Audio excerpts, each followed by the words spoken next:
கமல் சாரோடைய நடிப்பு அப்படிங்கிறது வந்து இப்போ நாயகன் அப்படிங்கிற அந்த ஒரு படம் இருக்கு இல்லையா? ஆமாம். இந்த நாயகன் படத்தை பற்றி ரஜினி சார் வந்து ஒன்று சொல்லியிருப்பார்.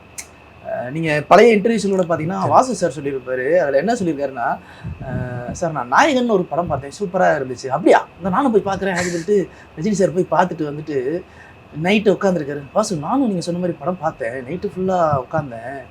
ஃபஸ்ட்டு ஒரு 2 பக்கம் அடித்தேன், மண்டையில் டங் டங் டங்னு அடிச்சிச்சு. அதுக்கப்புறம் திரும்ப ஒரு 3 ரவுண்ட் போட்டு டங் டங் டங் டங்னு அடிச்சிச்சு. ஒன்றும் முடியல.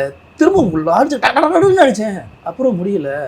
நான் உடனே என்ன பண்ணிட்டேன், நைட்டோட நைட்டாக கமலுக்கு கால் பண்ணி, கமல் நான் கிட்டத்தட்ட இத்தனை ரவுண்ட் அடிச்சிட்டேன், ஆனால் அதை விட நாயகன் போதும் எனக்கு பெருசாக தெரியுது அப்படின்னு சொல்லுவேன். இது எவ்வளோ பெரிய ப்ரைஸிங் தெரியுமா?